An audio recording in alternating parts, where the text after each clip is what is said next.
It's been an extraordinary journey for the African continent as it marks Africa Day.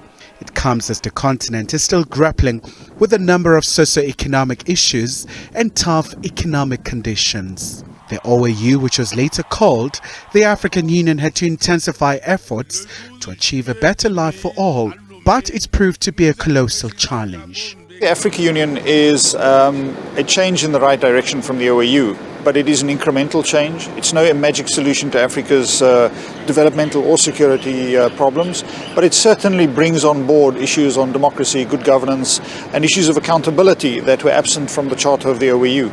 And there was a big moment in Durban, South Africa in 2002. When the African leaders wanted to refocus attention on new challenges facing the continent, they renamed OAU into the African Union. The time has come that we must end the marginalization of the continent of Africa. The time has come that we must end many centuries in which many on our globe despised the people of our continent. There were politically charged moments at the AU launch. Africa is a free, is a strong.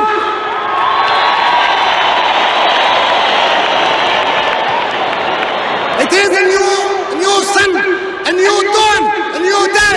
It is not the sun that you used to see, the sun of slavery, of war, of illness, of weakness, the sun of strong, of power, of dignity, of freedom. Africa Day is celebrated to focus on development of the continent and regional integration. But this year's commemoration comes as people of Sudan and Eastern Democratic Republic of Congo are still facing devastating conflicts.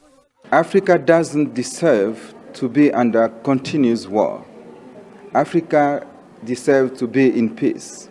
And we call for the stakeholders to engage in peace process to support African communities to get back to their normal life. If today we stand for the humanitarian activities, it's just because we see people desperately looking for the support that they don't get. But I think stakeholders, states, those who can decide, decision makers, we can work collectively to see how we can support each other for the communities. Forebearers had a vision, a grand vision, that is realizing fruition after 60 years. And the current generation of Africans should not let the guard down. In fact, we must demand more from accountability from our leaders.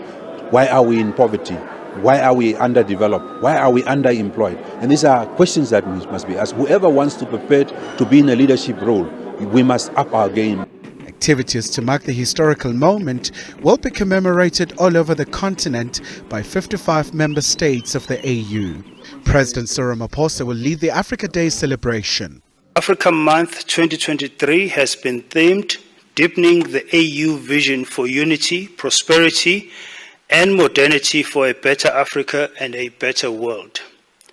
On Thursday, the 25th, South Africa will once again join the nations of our continent in celebrating Africa Day as the day on which we commemorate the establishment of the Organization of African Unity 60 years ago and its transformation 20 years ago into the African Union.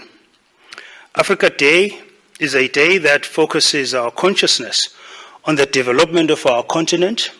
SADC Chair and Congolese President Felix Tshisekedi and the Chairperson of the African Union, Azali Assoumani, are expected to deliver the messages of support virtually. Khumalo, SABC News, Johannesburg.